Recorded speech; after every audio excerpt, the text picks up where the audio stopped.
In April of 1997, Judy Smith disappeared from Philadelphia. On a trip with her husband Jeffrey to a legal convention, Judy planned to see the sights while Jeffrey worked throughout the day. The nights were meant for the couple to catch up and spend time together, but Judy would vanish before that could happen. When Jeffrey returned to their room to meet Judy before attending a cocktail party, she was nowhere to be found. After filing a missing persons report, Jeffrey searched everywhere, but no one seemed to have any answers.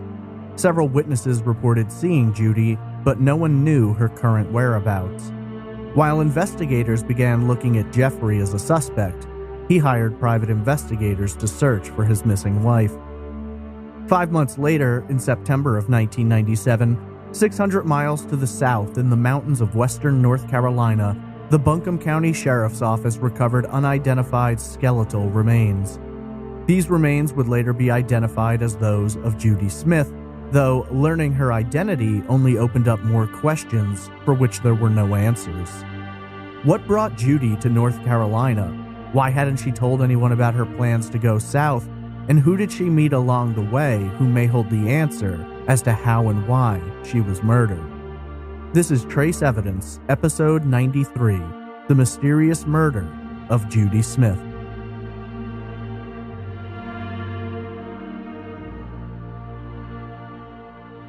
Welcome to Trace Evidence. I'm your host, Stephen Pacheco.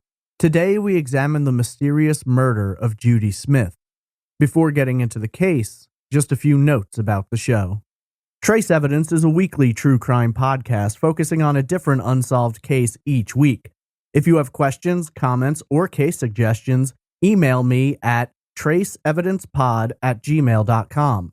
You can also follow me on Twitter at TraceEvPod, on Instagram at Trace Evidence Podcast, or join the Facebook discussion group simply by searching for Trace Evidence. You can visit the website at trace-evidence.com for full episodes, social media links, merchandise, and more. As a final note, Trace Evidence is a complete one-man operation, so if you'd like to help support the podcast, please visit our Patreon page at patreon.com/traceevidence, where you can gain rewards such as stickers, pins, and other surprises. If Patreon isn't your thing, but you still want to pitch in, there is a PayPal donation button on the website. Today we examine a case that involves a disappearance followed by the recovery of human remains some 600 miles from the last place that the victim had been seen. This is Episode 93, The Mysterious Murder of Judy Smith.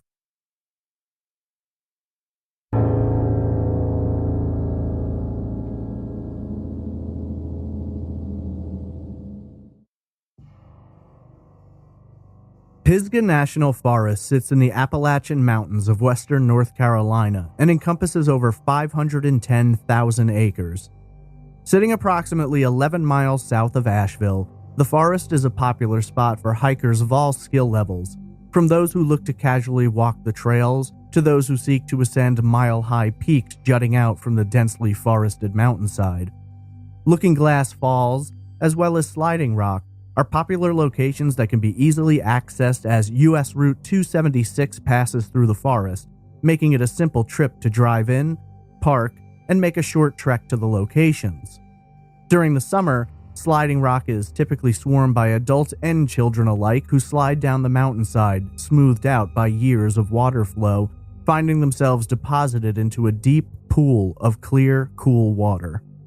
However, on September 7, 1997, Pisgah National Forest became the location of a horrifying discovery made by a father and son out on a hunting expedition.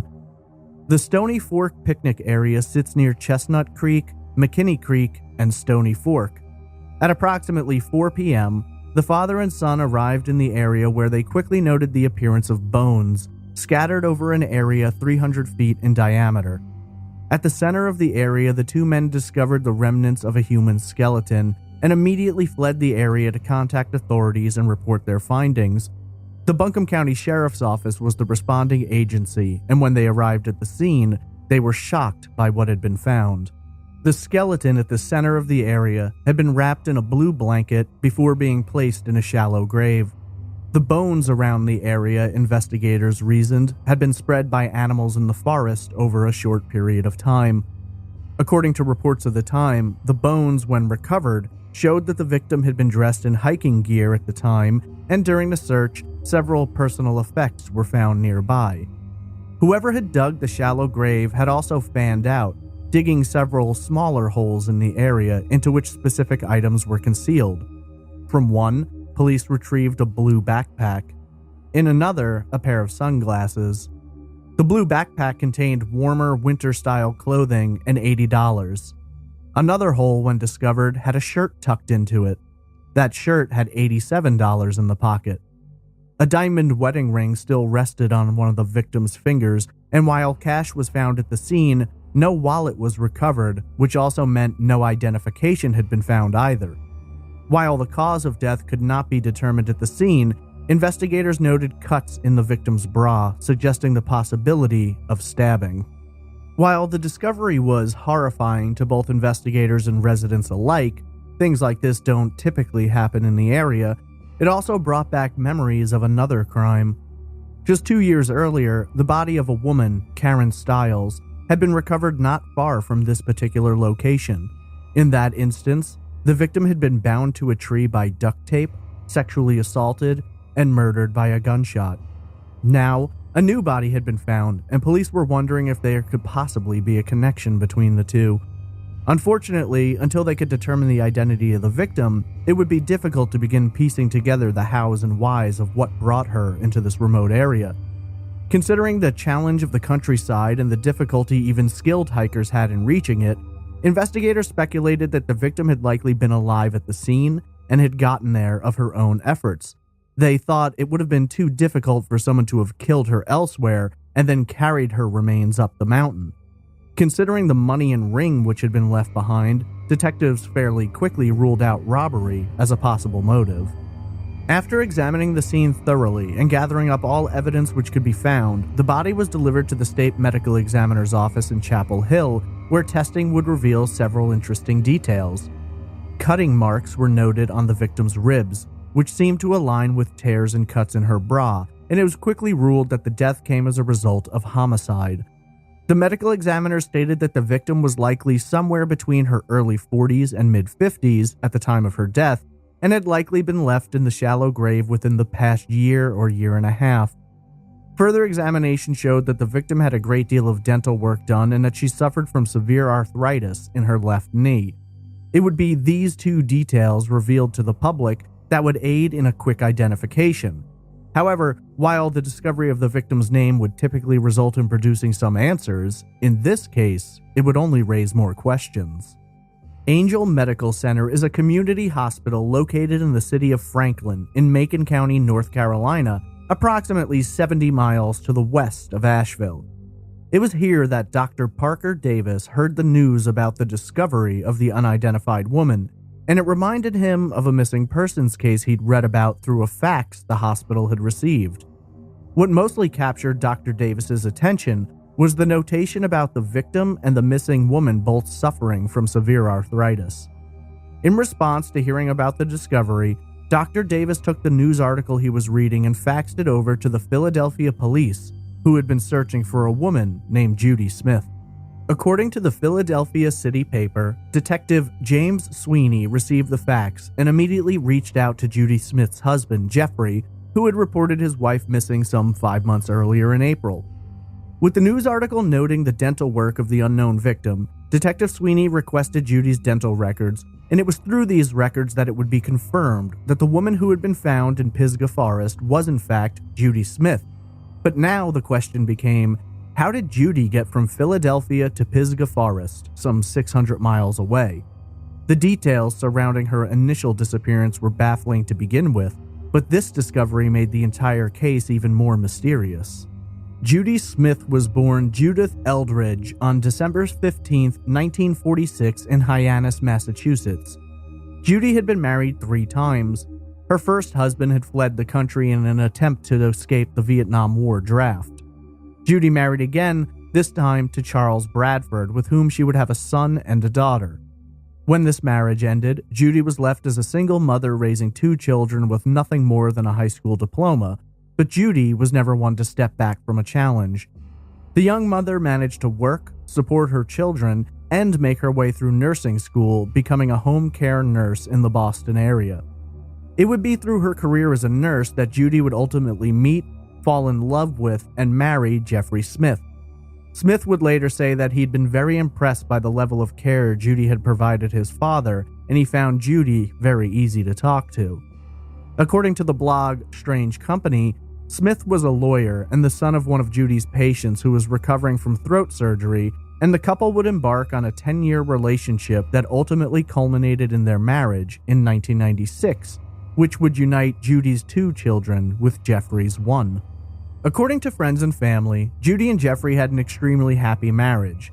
They got along well, enjoyed one another's company, and for the most part, no one felt there were any issues between the two, at least not those outside the normal bounds of disputes that occur between all married couples. The two lived in the New England area where Jeffrey worked as a lawyer, representing the Northeast Pharmaceutical Conference. Jeffrey's work would sometimes require travel, and in April of 1997, some 8 months after their marriage, he was set to attend a conference in Philadelphia from the 9th to the 11th. Judy decided to go along on the trip with Jeffrey, after which the two made plans to visit friends in New Jersey before making their way home. Unfortunately, Judy would not return home with Jeffrey, and her disappearance would become a complicated mystery that no one could explain. The couple arrived at the airport for their trip to Philadelphia on the morning of Wednesday, April 9th. Upon arriving at the airport, they began the check-in process when Judy realized that she'd forgotten her license at home. Not wanting Jeffrey to be late for his conference, the two agreed that Judy would return home to retrieve her license and then take a later flight while Jeffrey himself would take the one they'd originally booked. They had a room booked for a week at the Doubletree Hotel, and so, several hours after arriving himself, Jeffrey was met in the lobby by Judy, who had caught the later flight and finally made it to Philadelphia. Since Jeffrey was going to be busy with the conference throughout the day, Judy planned to hit many of the tourist hotspots in Philadelphia. According to Jeffrey, they planned to spend their days apart, but to get together in the evenings and catch up. Judy was excited to see the Liberty Bell and Independence Hall, and Jeffrey was looking forward to hearing her accounts of the landmarks. The next morning, Jeffrey awoke early to get ready for a day of conferencing. Not wanting to wake Judy, who appeared to be worn out from the trip, he headed down to the hotel lobby to grab something to eat from the complimentary breakfast. Jeffrey would later tell investigators that he returned to their room at approximately 9 a.m., at which time he could hear Judy taking a shower. Jeffrey stated that he told Judy to grab some breakfast and enjoy her day, and that he'd catch up with her that night at a cocktail party. Jeffrey gathered his work for the day and exited the room, never knowing that this would be the last conversation he'd ever have with his wife. While Jeffrey imagined an evening together, a quiet dinner, some laughs, and the cocktail party, instead, he'd be faced with his wife's mysterious disappearance. Jeffrey returned to the couple's room at approximately 5:30 p.m., but Judy wasn't there. They had discussed the cocktail party that morning, which was set to take place at 6 p.m.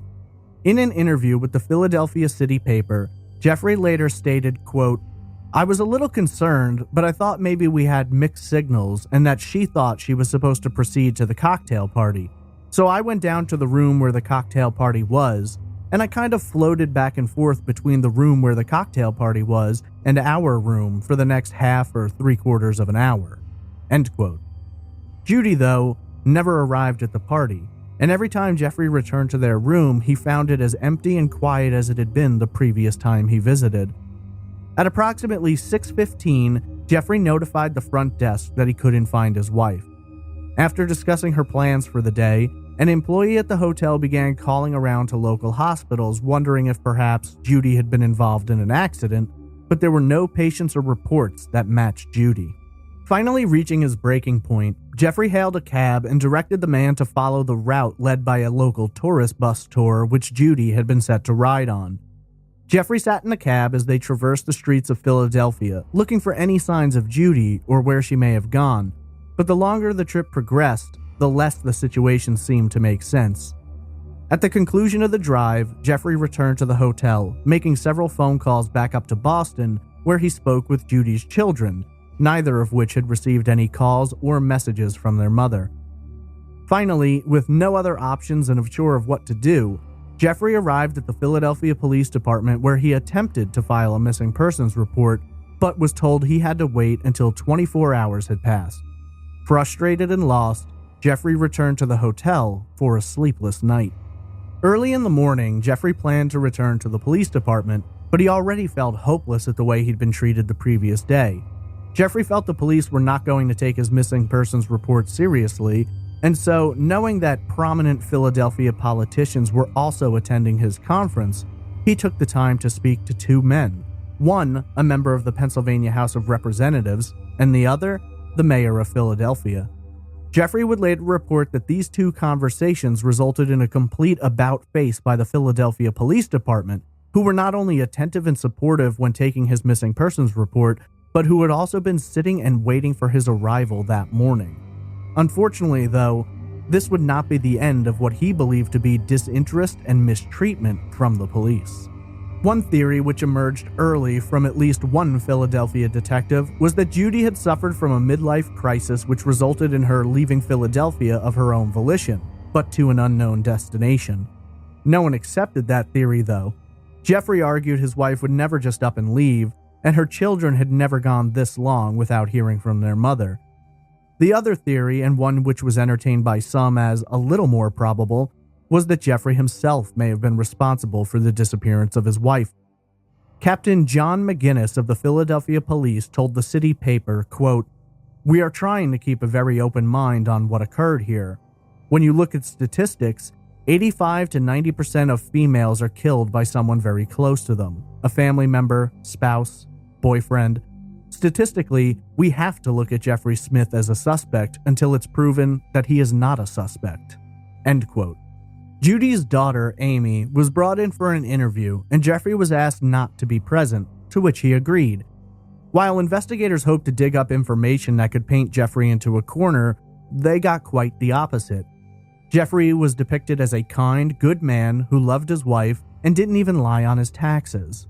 The idea that he could have ever committed a crime that resulted in the disappearance of his wife simply wasn't an area that anyone who knew him believed needed to be investigated. It simply wasn't possible. Investigators felt different, and a bitter dispute would break out between the police and Jeffrey Smith. Much of this revolved around a polygraph which Jeffrey was asked to take. According to Jeffrey, he agreed to take the test under the conditions that it be administered directly by the FBI, and that when he passed it, the Philadelphia police request the assistance of the FBI in the investigation. The Philadelphia police, however, argued that Jeffrey outright refused to take a polygraph.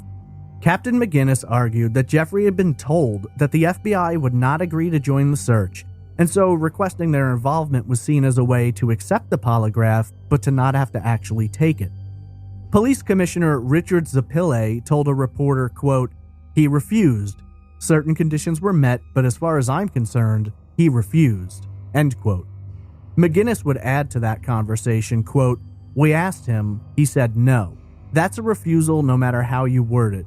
He's a lawyer, I'm sure he's very good with words, but the bottom line is he was asked to take one and he didn't take one." End quote. The FBI later commented that while they had not been asked to participate, they would have declined, as at the time, no evidence existed to show anything connecting Judy's disappearance to crossing state lines, nor were there any details which would give the federal agency any kind of jurisdiction. Police were now beginning to question whether or not Judy had ever even arrived in Philadelphia, wondering if it was possible that something may have happened to her before the trip. A hotel employee reported seeing Judy, and later another conference attendee informed police that he'd encountered Judy in the hotel lobby, but investigators still had their questions. When the initial report had been filed, a female detective had searched the hotel room the couple shared and noted that it was odd that Judy had vanished without changing her clothes.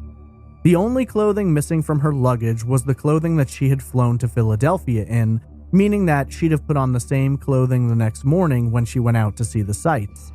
Judy's daughter later stated that this was not out of the ordinary for Judy when she was traveling. While investigators took a hard look at Jeffrey, the Philadelphia media ran with the story, and within hours of the initial report, local news stations were discussing the mysterious disappearance. This coverage, in conjunction with flyers and newspaper reports, resulted in several individuals contacting authorities to report sightings of the missing nurse. An employee from the Society Hill Hotel reported a woman appeared to be suffering from psychological issues and resembled Judy Smith had stayed at the hotel between April 13th and 15th. The woman was reported to have spoken in tongues, argued out loud with people who weren't there, and when asked about payment, argued that the Emperor would be sending her money through Western Union. Another employee of a different hotel, the Best Western, reported a woman matching Judy's description had come in to use the phone the day she vanished at approximately 4:30 p.m. He described the woman as larger in size with blonde hair, thick makeup, and wearing glasses with tape on them. This woman matched the description given by those of employees at the Society Hill Hotel, but when she returned later, police were able to speak with the woman and confirmed that it was not Judy Smith. After this particular person was ruled out, other sightings began coming in. One man reported seeing a woman fitting Judy's description sitting outside of a grocery store at approximately 6 a.m. the morning after her disappearance. A homeless man identified a photo of Judy, claiming to have seen her sleeping on a bench on April 14th. Sightings of Judy placed her all over the area, once in a Greyhound bus station, later at a department store in New Jersey. The department store sightings seemed more reliable, as witnesses reported that the woman wore a red backpack, which Judy took everywhere with her. While multiple sightings were reported, no one could ever confirm whether or not the woman seen was in fact Judy Smith, and if it was, where was she going and why hadn't she contacted any of her family? As time began passing, Jeffrey was growing desperate. Feeling that the Philadelphia police were looking more at him than anything else, he hired 2 private investigators to search for Judy. The private investigators spoke to many of those who had called in sightings of Judy, though for the most part, they didn't believe the woman witnesses had seen was Judy. Just 1 month before Judy's remains would be recovered in Pisgah Forest, a Philadelphia detective told a reporter that they no longer believed she could be in the city, as far too many people had been searching for her and nothing had been found. He qualified that statement by adding, if Judy was ever actually in Philadelphia. Then, in September of 1997, conversations between the Buncombe County Sheriff's Office and the Philadelphia Police Department, along with Judy's dental records, confirmed the identity of the victim found in Pisgah Forest. Suddenly, there were a lot more questions than answers. How did Judy find herself some 600 miles away from where she had last been seen? What brought her into the mountains of western North Carolina, and who could have been the person responsible for her murder? One detail which seemed apparent: whoever had committed this crime was not Jeffrey Smith. If nothing else, the horrible discovery had, in part, cleared his name. Jeffrey was described as morbidly obese, and it was argued by investigators that he could not have ascended into the area where Judy's remains had been found. Not to mention, there were witnesses placing him in Philadelphia during the time that Judy was missing. Trying to determine how Judy arrived in the Asheville area proved quite difficult. There were no records of her using any form of mass transportation, and no suggestions that she had rented a vehicle. Some have gone on to believe Judy may have caught a ride with someone, though whether or not this was a stranger or someone she knew has never been determined. What's truly bizarre is that there's no indication that Judy, at any point in her life, ever mentioned western North Carolina, Pisgah Forest, or Asheville as destinations for a trip. As far as her family was concerned, she had no knowledge of the area and no connections to anyone living within hundreds of miles of where she was ultimately found. There were also other questions raised, but perhaps most notably was, why was a blue backpack found at the location where Judy had been recovered, but not her red backpack that she took everywhere? Its location remains unknown today. When Jeffrey was brought to see Judy, he was unable to identify any of the clothing she was wearing as belonging to her, which led authorities to believe that the clothes had either been provided to her or she had purchased them at some point in time. The sunglasses and backpack found at the location could not be identified as belonging to Judy either. Buncombe County investigators began canvassing Asheville and surrounding areas, looking for anyone who may have seen Judy in the days before her murder, and they were able to locate a few witnesses who did report that they had seen and even interacted with Judy. Joanne Stucker, who worked at a retail store, reported seeing and speaking with Judy. In an interview with Unsolved Mysteries, Stucker stated, quote, "She seemed very alert to me. She was very pleasant. I didn't see anything about her that would indicate that she wasn't right in any way. She told me her husband was an attorney and they were from Boston, and that they had been in Pennsylvania and he was at a convention and she decided to come down here." End quote. A family friend, Carolyn Dickey, contended that Judy may have gone to the area to take a break, so to speak, from her marriage. While everyone had said things between Judy and Jeffrey were going well, Dickey claimed things weren't as happy as they had been presented. She later stated, quote, "At the time this happened, Jeff and Judy's marriage was very tenuous. I believe that something did happen that triggered her to want to have some time away from Jeff." End quote.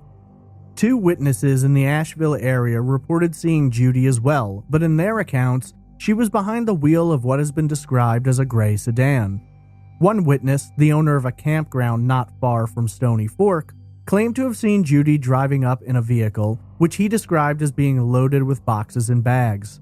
He claimed Judy asked if she could spend the night there in her car, but when she was told no, she simply drove away. A store owner not far from the campground had a similar experience, seeing Judy in the gray sedan, though she claimed Judy entered the store, at which time she purchased $30 worth of food and a toy truck. While these theories cannot be fully verified, local investigators do believe the witnesses to be credible. Of course, that raises more questions. Who was the toy truck for, and where did the gray sedan come from? While Judy's family struggled to accept the reality of her loss, investigators continued trying to determine what had happened. They had a lot of information and pieces of evidence, but almost nothing to answer the questions they were asking. Ultimately, very little has been determined about Judy's case outside of speculation, rumors, and theory. One name which has been brought up a lot was that of Gary Michael Hilton. Hilton, sometimes known as the National Forest serial killer, murdered and decapitated 4 people between North Carolina, Georgia, and Florida from 2005 to 2008.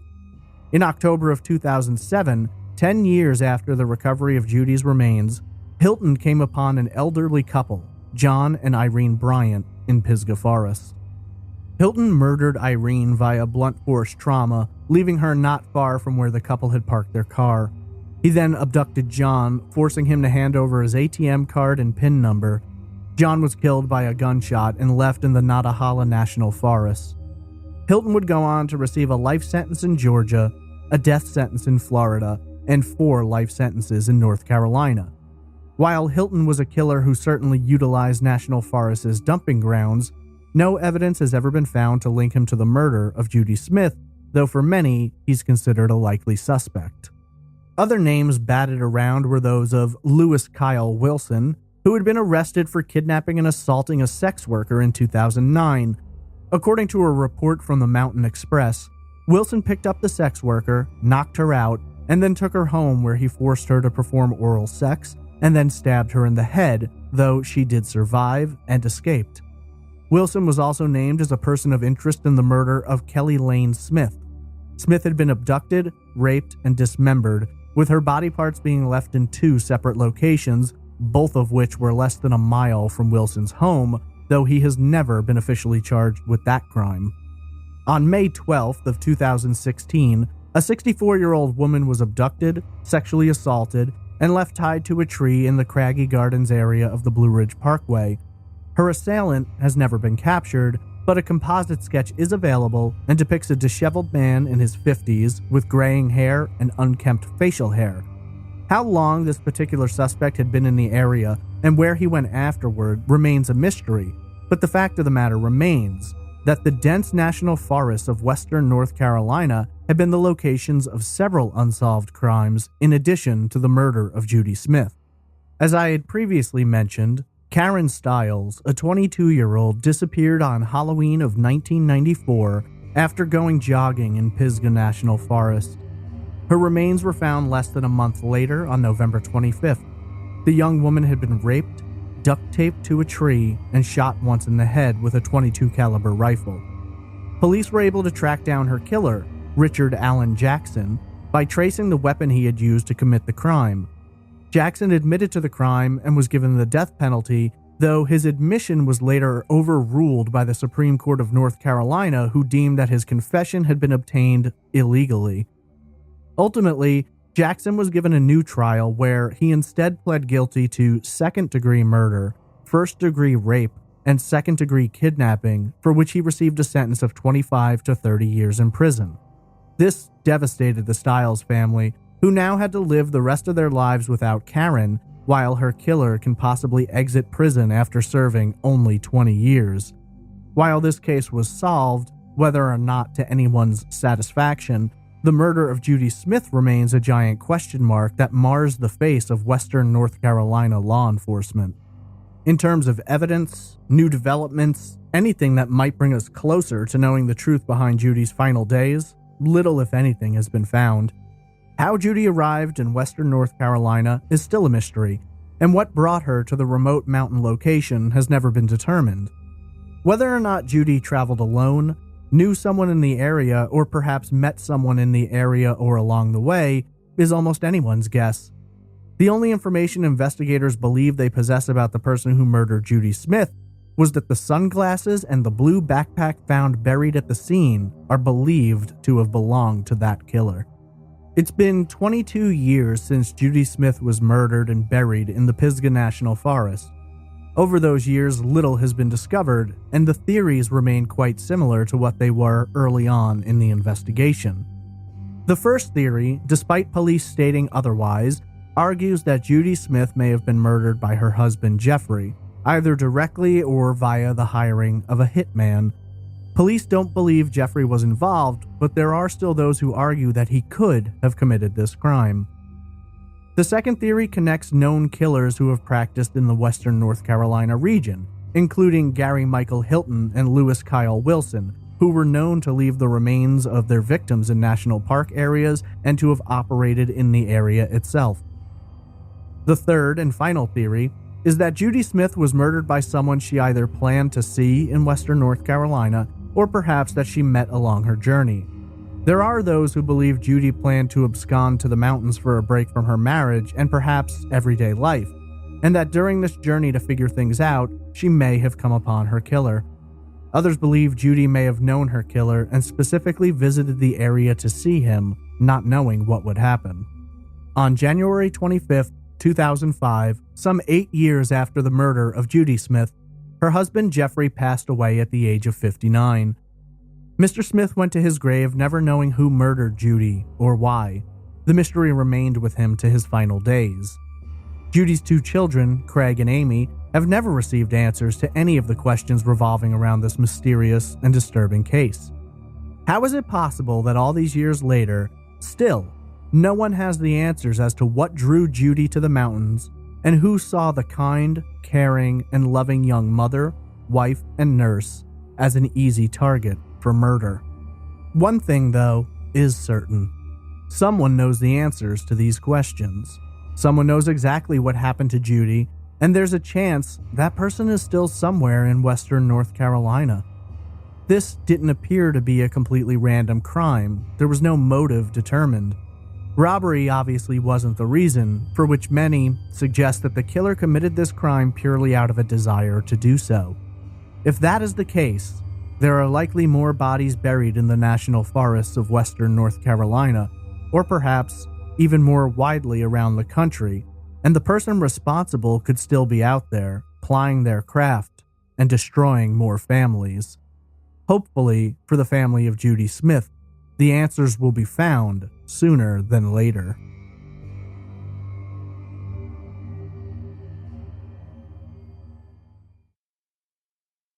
The murder of Judy Smith is one of those cases that once you dig into it, you want to keep digging, but the more you dig, the less you find. Judy Smith was murdered over 20 years ago, and almost nothing new has come to the surface in those 20 years. Most information you can find is a repetition of what is known, with little, if any, new information presented. I happen to live in the area. I've been to Pisgah Forest, I frequent Asheville, and even my contact in the Buncombe County Sheriff's Office wasn't able to provide me with much information beyond what I'd already found. Investigators are still pretty tight-lipped about this case, and whether that's due to not knowing much or not wanting to reveal too much depends on who you ask. I was told in an indirect way that if there was more information to share about this case, it would have been shared by now. Unlike many of the cases I cover here, this one is sort of a dual mystery. We know basically how Judy's life ended, though we don't know who wielded the blade. However, we also don't know what brought Judy to this area in the first place. No connections have ever been established, and while the Asheville area is a popular tourist location, that's mostly developed a lot in the past 20 years. Prior to that, it was sort of a hidden gem of a city tucked into the Blue Ridge Mountains. That isn't to say Judy didn't know of the area or have an interest in visiting it. She just never mentioned that to anyone in her life, as far as we know. I suppose the true mystery about Judy's trip isn't so much that she took it, but the manner in which she took it. It would be one thing if Judy had written a note saying where she was headed, left home, and then placed a few calls to let her family know she was all right, but that didn't happen here. Instead, Judy went on a trip to Philadelphia with her husband, went out on a tour of the city, and seemingly with little consideration, began her trek down to western North Carolina. She left behind the luggage she'd brought with her to Philadelphia, as far as we know, and had only her backpack with her, though the contents of that backpack can't be known. For some people, the speed with which she left indicates that something must have happened to make her want to leave. While friends and family argued that Judy and Jeffrey were happy, at least one of Judy's friends disagreed, and it was her belief that Judy left to take a break. That, in conjunction with the Philadelphia Police Department's initial theories, have led many to wonder how much information Jeffrey Smith may have had that he didn't share with investigators, and that leads us to our first theory. The theory that Jeffrey Smith was somehow involved in Judy's murder isn't exactly a new one. It's been there since almost day one, but it's to be expected. While it was originally investigated as a missing persons case, investigators almost always look at the spouse first. It just makes sense logically and statistically. However, in the case of Jeffrey Smith, there really wasn't much to support the theory, if there was anything at all. And I'm discussing this theory less so because of its plausibility and more so to try and clear the air and show why this theory doesn't make much sense. Firstly, you've got the split between Philly, Boston, and Asheville. Some believed early on that Judy may have vanished prior to arriving in Philadelphia and that the entire missing persons report was a cover-up. While I understand that line of thought, it doesn't take much work to begin poking holes in it. We know that Jeffrey flew to Philadelphia alone, which makes some believe that the whole idea of Judy forgetting her license was to explain why they weren't on the flight together. That makes sense until you realize that multiple witnesses at the hotel and in the Philadelphia area confirm that Judy did in fact arrive at the hotel. That seems to rule out the idea that something happened to her before the trip. Beyond that, we know Judy flew from Boston to Philadelphia and brought luggage with her, so if nothing else, we pretty much know Judy did arrive in Philadelphia. Once you've established that fact, the idea of Jeffrey having been directly involved in the murder makes very little sense. His timeline is well established. He was in contact with police, colleagues, and members of hotel staff during the week. It would have been extremely difficult for him to have found a window of opportunity to travel 600 miles, commit a murder, and return without ever being noticed missing. The only time this could possibly have happened would have been the very first night, since Jeffrey first mentioned to someone that his wife was missing around 6 p.m. the next day. That leaves less than a 24-hour window for Jeffrey to have committed the crime. There are 3 DoubleTree hotels in the Philadelphia area. The DoubleTree at the airport is the most southern one, being located at 4509 Island Avenue, and it's located 526 miles from Pisgah National Forest and 600 miles from Asheville. This is between an 8 and a 9.5 hour drive, meaning that had Jeffrey taken Judy from the hotel at 7 p.m., he wouldn't have arrived in the area until after 3 a.m. at the earliest. He then would have to commit the crime, get into the difficult terrain, bury Judy, and then make it back to Philadelphia by the time he was seen at breakfast the next morning. The earliest he could have gotten back under this timeline would have been 11 a.m., well after the conference had already begun for the day. It's also important to note that since they were staying in the hotel where the conference took place, Jeffrey would have needed a vehicle, and there's no record that he rented one.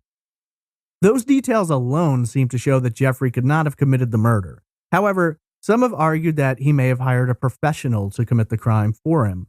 For this to be the case, several things must be true that have never been established. Firstly, Jeffrey would have had to have paid the hitman, and there's no strange behaviors on his banking account showing a large cash withdrawal. Beyond that, he'd either have to have hired this person to take Judy from Philadelphia, or he'd have to have known she was going to Asheville. Some have argued that Judy may have told Jeffrey of her trip, and he lied about this as a way to cover up the crime, but again, nothing's ever been established to show that. Ultimately, what you have to ask yourself is why Jeffrey would have done this in the first place. Some believe that a divorce may have been imminent and Jeffrey wanted a cheaper solution, but there's really no proving that hiring a hitman would have been cheaper.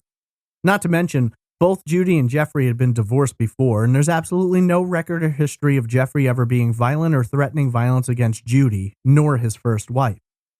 This would have had to have come out of nowhere, but Jeffrey would have had to have planned it in advance. The more you look at it, the less sense it all makes.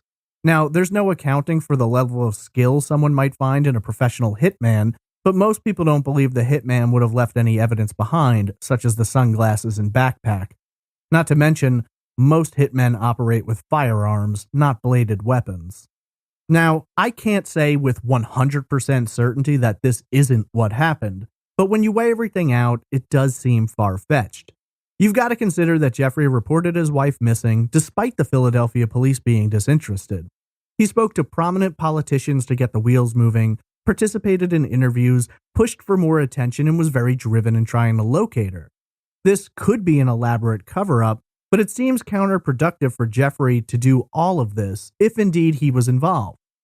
Some have suggested his choice not to take the polygraph may be a sign of potential guilt, but as I've said on this show a million times, they're not reliable. The man was a lawyer and knew that, and frankly, I wouldn't take a polygraph about a stolen bag of potato chips, let alone a murder.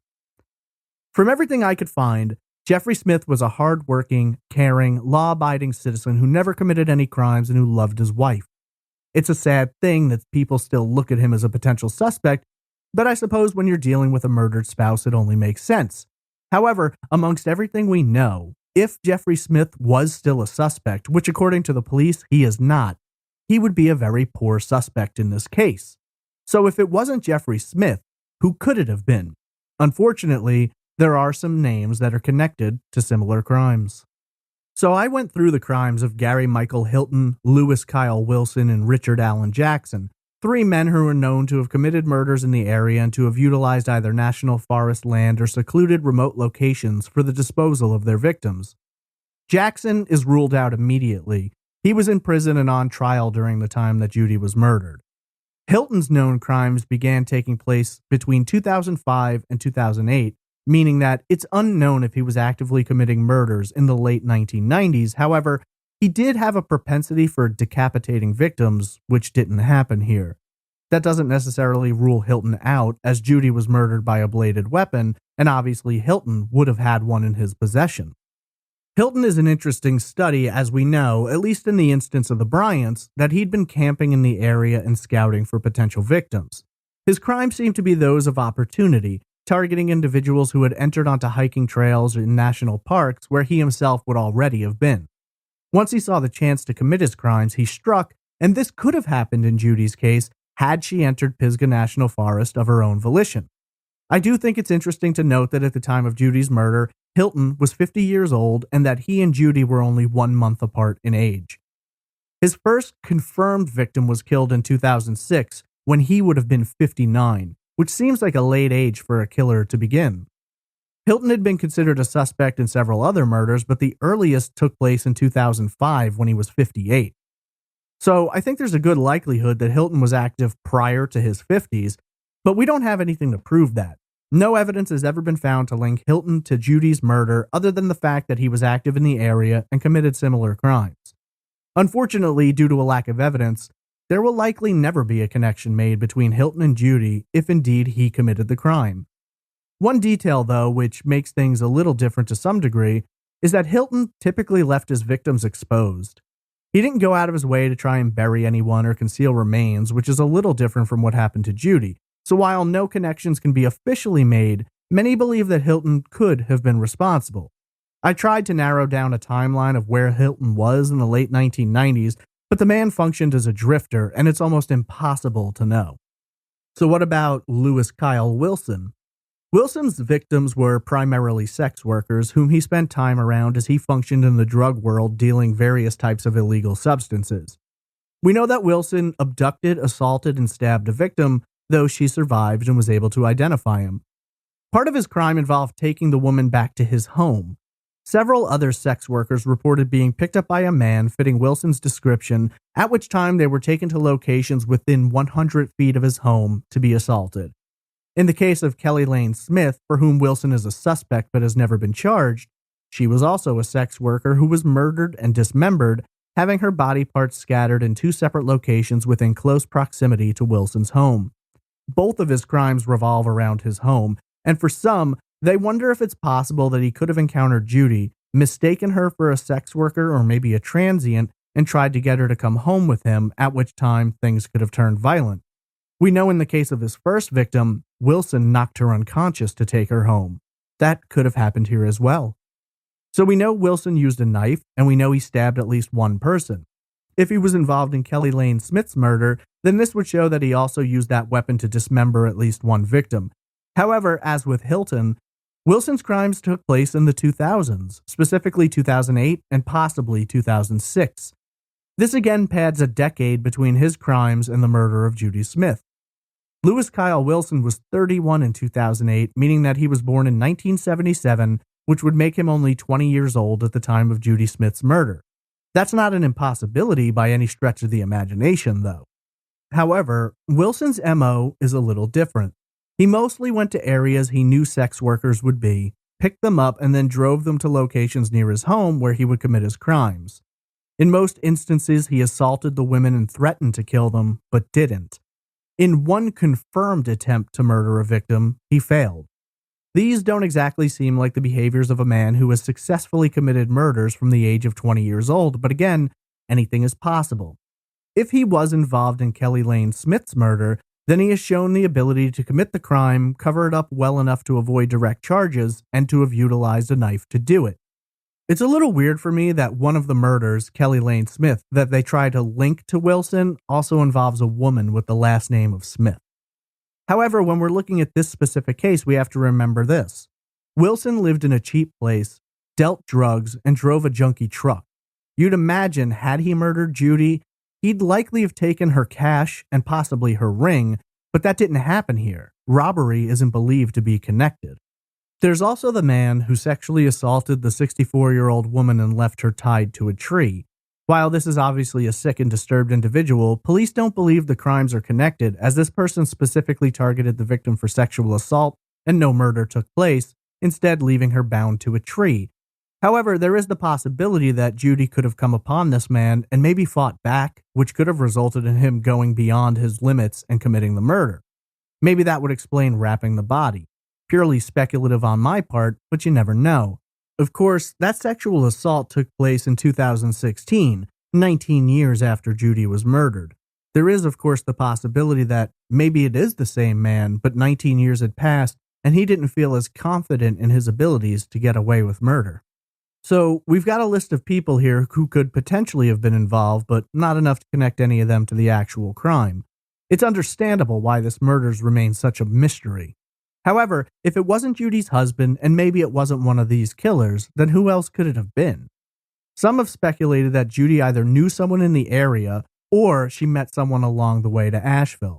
While this is a vastly dark area in which we have little to no information, it is one to be explored here in our final theory. Before moving directly into the final theory, I did want to address one aspect of the case that's always bothered me. Police argued that the murder had likely taken place at the scene where Judy's remains were recovered because it would have been difficult for someone to pull her remains up there after the murder had taken place. However, Judy suffered from severe arthritis in her left knee, which has always made me wonder why she'd have agreed to ascend into that area in the first place. Now, maybe she was forced to at knife point, but it wouldn't have been that easy of a trek for her regardless. I do believe there's a possibility she could have been killed elsewhere and then transported to the location. Generally, people seem to be living under the assumption that this crime was committed by one person. But if more than one person was involved, then I think the idea that it would have been too difficult to bring her up to that spot post-mortem becomes a bit moot. So, we don't know how Judy got to North Carolina. No records of travel were ever found, though if she bought a ticket with cash, it was 1997. I don't know that travel requirements were as stringent then as to require a photo ID. She could have purchased a ticket using a fake name, I suppose. There's also the information that she couldn't take the first flight with Jeffrey because she had left her ID at home. As someone who had traveled frequently, some have pointed out that this was an unusual mistake for her to make, but it does happen. However, there are those who believe that not taking the flight with Jeffrey was done on purpose, while she finalized some kind of travel plans to leave Philadelphia for North Carolina, which could have involved another person. As far as we know, Judy didn't know anyone in the area of Western North Carolina, but it's a popular retirement location, so I don't think we can completely rule out the possibility that she once knew someone who later moved down to this area. While the family doesn't believe there's any connection there, we also have to consider that no one believes she'd have gone down to North Carolina by herself without telling anyone in advance either. If indeed it was all about taking a break from her marriage, and maybe from everything, then what better place to go than one where you can be anonymous? That's a little contradicted, though, when you remember that Judy specifically told at least one person in Asheville that she was married to a lawyer and lived in Boston. I guess the aspect I've never been able to wrap my head around was the idea that Judy would have gone to North Carolina without telling anyone in the first place. If it wasn't pre-planned, why not tell someone? Why not tell your husband that rather than attending the conference while he's in Philadelphia, you're going to North Carolina, and you can meet in Jersey on the way back to see friends? I could talk myself in circles about this particular aspect of the case, but I'm not going to get anywhere close to an answer, and even if I did, I can't verify that answer. So unfortunately, we kind of just have to accept that Judy ended up in the Asheville area, whether it was by catching a ride with someone she knew, taking mass transportation that wasn't noticed, or maybe even catching a ride with a stranger. Once she's down in this area, everything becomes a mystery. We've got two witnesses placing her in a gray sedan. That gray sedan has never been found or linked to anyone. While we can't verify those witness statements completely, it's a bit beyond the pale to imagine that two people reported a very similar sighting in a similar area without knowledge of each other's statements, as far as we know. Who this car belongs to, where it came from, you can just add that to the list of details about this case that we simply don't have answers for. Judy didn't appear to be hiding. It's not like she was giving a fake name to people and avoiding people.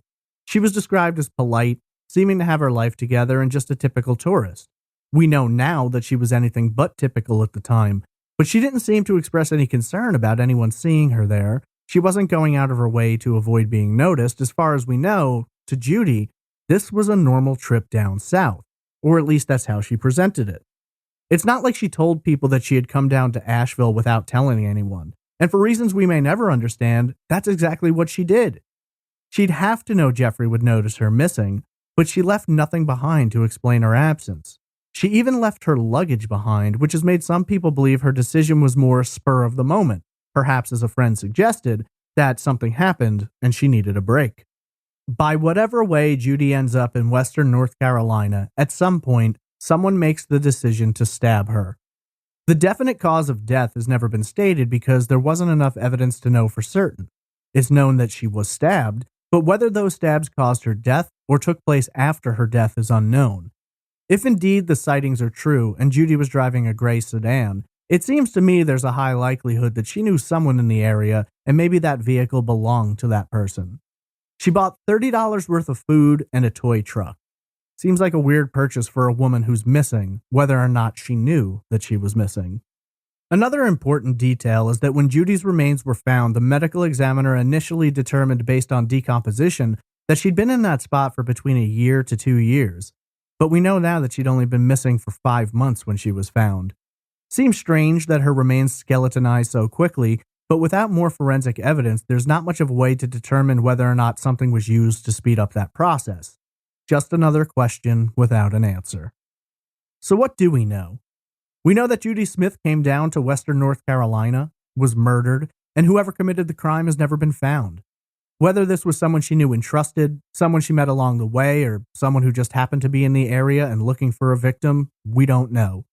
To me, based on the scene of the crime, items left behind, Judy's missing backpack and wallet, the lack of a robbery, the witness reports of the car, and the very remote location in which she was found, I don't really doubt that this person was familiar with this area and likely someone living within 50 miles of Pisgah Forest.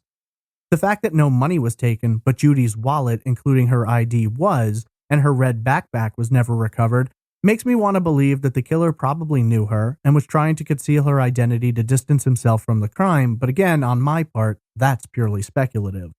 Judy Smith was a hard-working, kind woman who loved her children and her husband. For the 50-year-old nurse, if there's any word that can be used to describe her in almost all aspects of her life, it was dependable. If Judy said she was going to be there, she'd be there. She fought hard to raise her children while working to put herself through school. She rose up quickly through her profession and was praised by her clients and their families. I mean, that's how she met her husband. So what can happen to take someone like Judy Smith, cause her to vanish, and then months later be found 600 miles away, the victim of a homicide? Unfortunately, we don't have that answer. In the 22 years since Judy Smith was murdered, her name is still spoken in Western North Carolina. I originally learned about her case within months of moving to the area.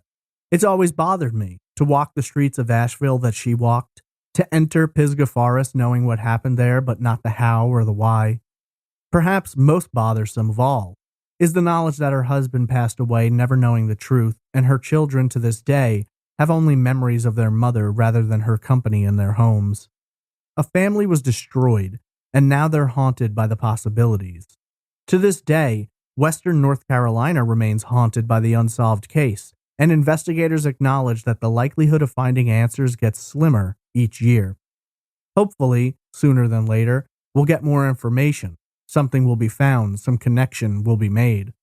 Until then, the murder of Judy Smith remains open, unsolved, and very cold.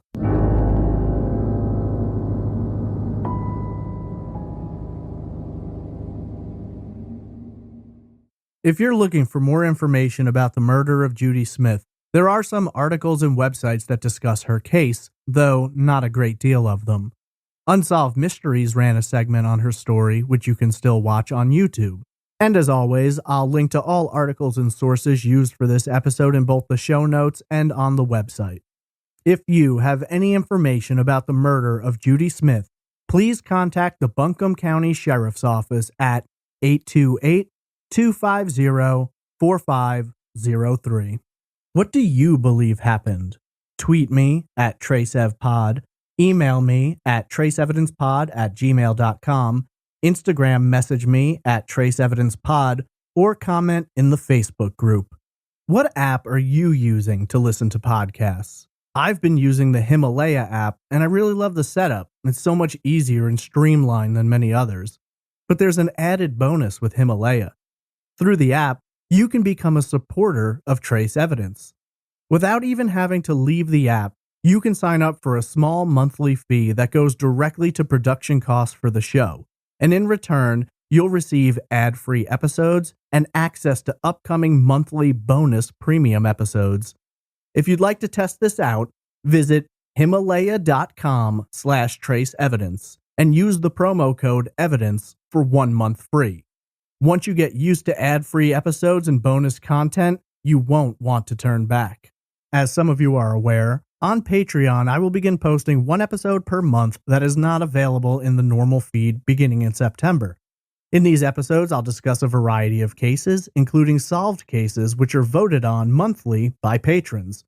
These episodes will also be available through the Himalaya podcast app for those who become premium members. But speaking of Patreon, it's time for a shout out to our amazing Patreon producers: Angie Dodd, Emily Smith, Megan Cotter, Kate Alexander, Chandra Moreau, Robbie Blue, Brian Kemmerling, Wannabe Sleuth 2, Laura Dickinson, Julia Rexon, Diane Dyson, Tom Archer, Eamon Brady, Nick Mohar Schurz, Alicia Lorraine, Jessica, Krista Colvin, Randy Weiland, Brittany Bivens, Glenda Piper, and Megan.